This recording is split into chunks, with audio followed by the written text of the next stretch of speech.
mythology, chaos is the beginning of all things, is the beginning of creation.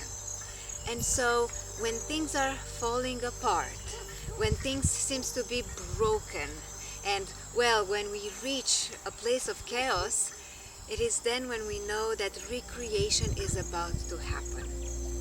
I will share with you a creation myth, a Native American creation myth that came through me through Michael Mead. And just before getting to the story, I want to tell you that creation myths are intended not only to explain how the world is created or how it will be made, but also they have this aim of invoking, whenever we are and whoever is listening to the myth, invoking a sense of recreation. It's like they are planting the seeds of regeneration. So the story begins with the endless expansion of water. Dark water everywhere and nothing else but water.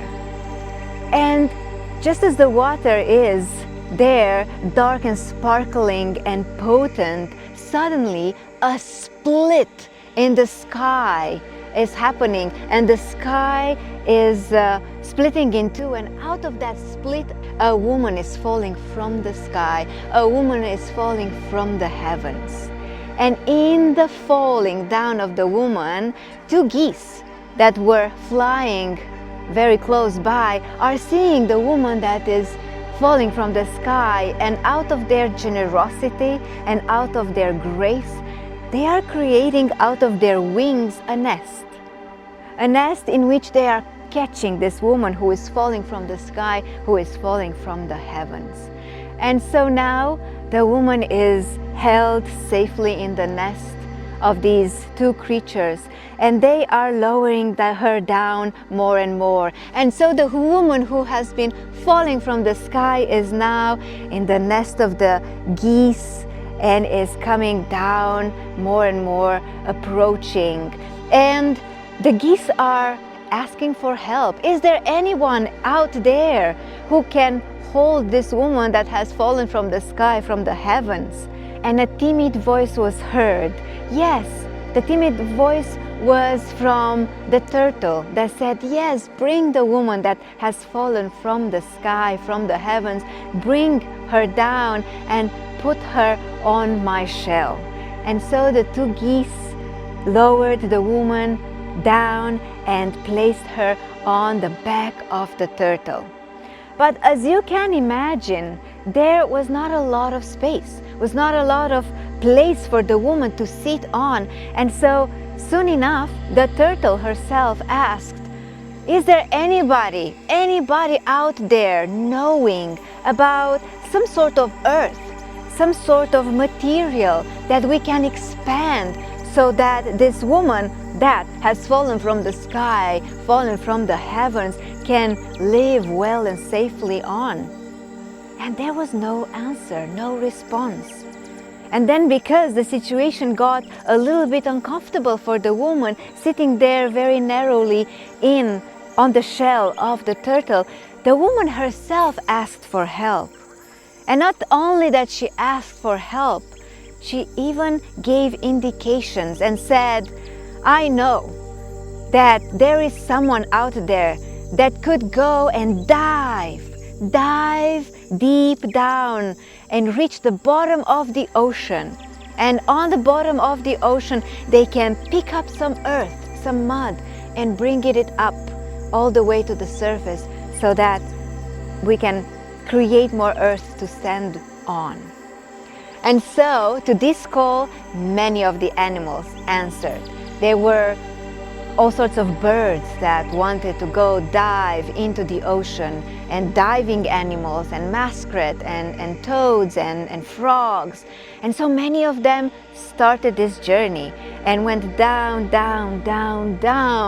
until the bottom of the ocean. Perhaps we don't really know, because some of them came back to the surface exhausted, but with nothing in their hands, nothing of earth being taken from the bottom of the ocean. And some animals didn't even came back at all. And it was one toad, one particular toad that went and dived deeper than maybe all the others.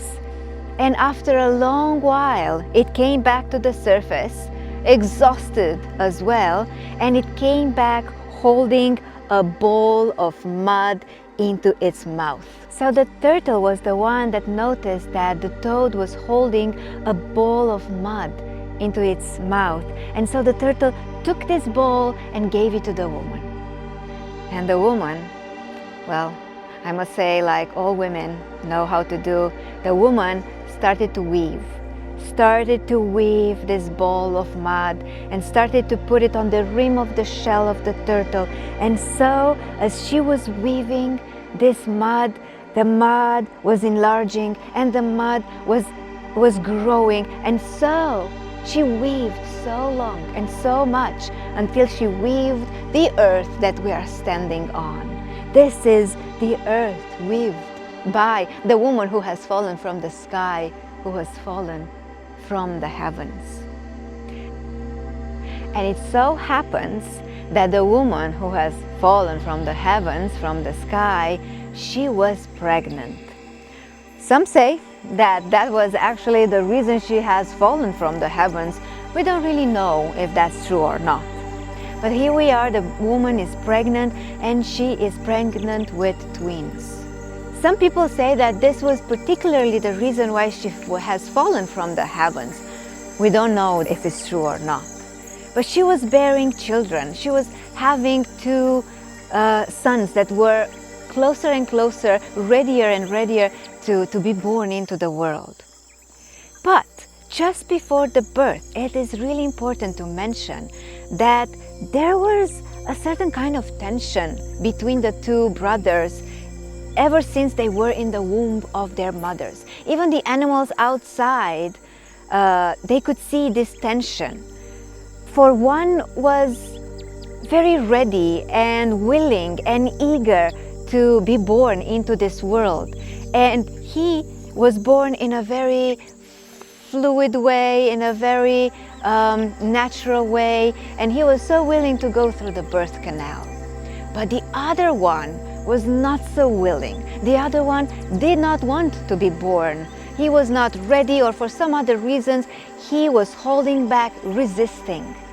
But nevertheless, things need to be born. So he was born, but he was born in a violent way, in a harsh way, kicking sideways. So the gentle brother and the hard brother, they were born into this world. And in the birth giving, the mother was broken into pieces. And all these pieces were spread all over the world, all over the earth.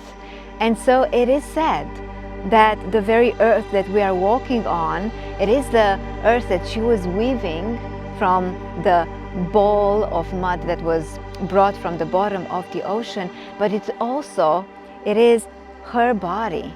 And it is said that everything that is growing on earth, the grains, the beans, the flowers, the trees, all the plants, they are also growing out of her body. Perhaps this is even the reason why we call Earth Mother Earth, because we know somewhere deep down that this is the mother who birthed us all.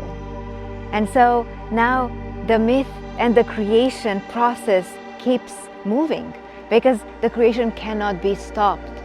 Death is not that which stops the creation. The creation is being created and recreated over and over again. And now we have the two brothers who are growing very fast. And as you can imagine, the gentle brother is creating delightful things and creatures, and beautiful things and creatures, and smoothness and gentleness. And the hard brother is creating the exact opposite. He is creating harshness and ugliness and poisonous and danger, both at the same time. And so they couldn't find eye to eye, and they were really not being able to live very close. And so they decided for the hard brother to move all around and all the way on the other side of the world. And so they lived for a while, and the gentle brother was creating gentle creature and gentle things and smooth and beautiful, and the hard brother was creating the opposite. Until one day when the gentle brother created a very beautiful bird. We call it a partridge. A teeny tiny, cute and a little bit colorful bird. And the moment this bird was birthed in the world, it started flying very high in the sky, wanting to reach the part of the world where the hard brother was living. And the gentle brother was confused and was asking, "Where are you flying?" And the bird said, "Well, I cannot live here. Here there is no more water. I need to go all the way to the other side of the world to find the fresh waters." And it was in that moment that the gentle brother knew. He intuitively knew that he also needed to travel all the way to the other side of the world and meet once again, the hard brother. And so they journeyed together, and the gentle brother traveled through all the harshness and the danger and the poisonous creatures and the thorny beings out there in the world. Once he arrived on this land of the hard brother, the gentle brother noticed a toad. Again, probably another toad, or maybe the same, we don't really know. But this time there was a toad who was holding inside of her body all the waters in the world. This toad was holding all the lakes and all the rivers and even the streams and even all the oceans. And again, the gentle brother knew intuitively that he was the one called and invited to penetrate this toad, and so to liberate all the life force and the water in the world. And so he did. He took his invitation very seriously, and he found a way to penetrate the toad, this toad, immense toad that was holding all the water in the world. And when the gentle brother penetrated the toad, the waters were released.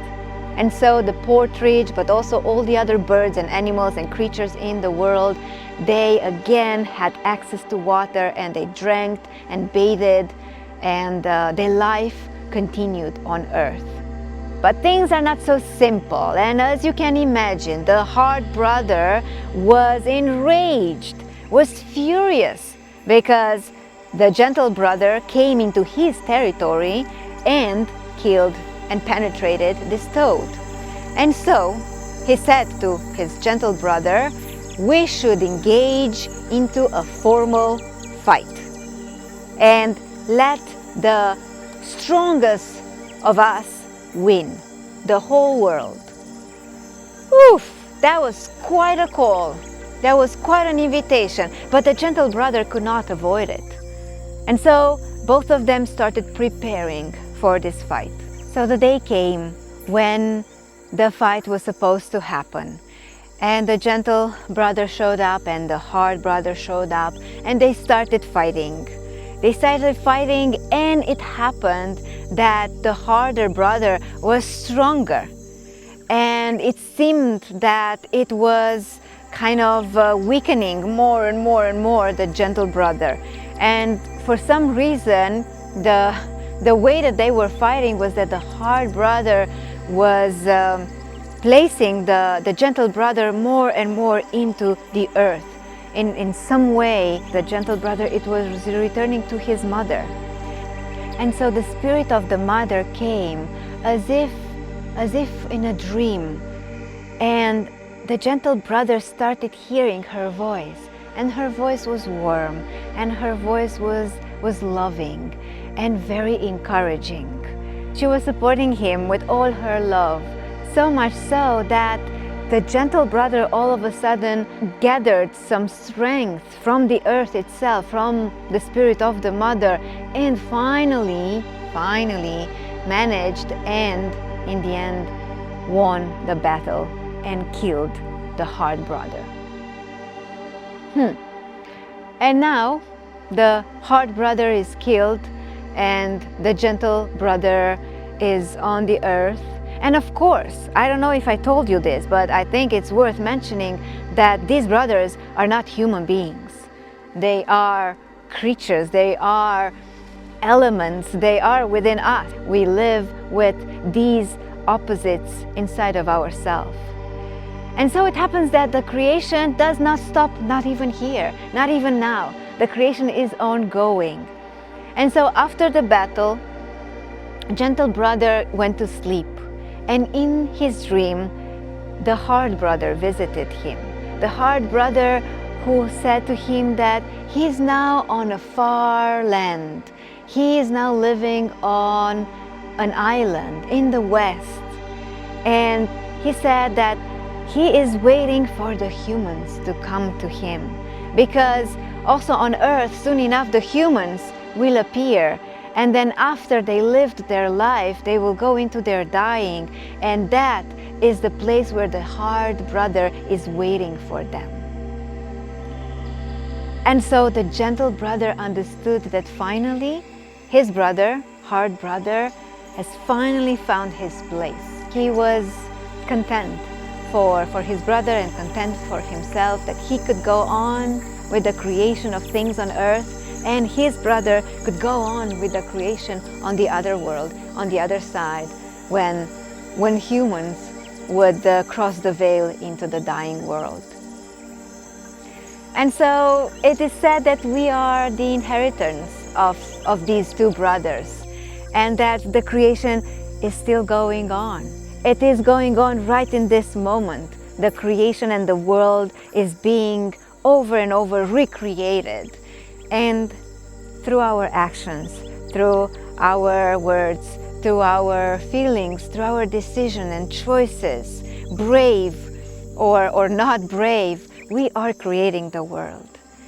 And hopefully this myth was something that you are taking to your heart, and makes you wonder and makes you ponder about what is that you are invited to create over and over again, and what are you invited to create right at this moment.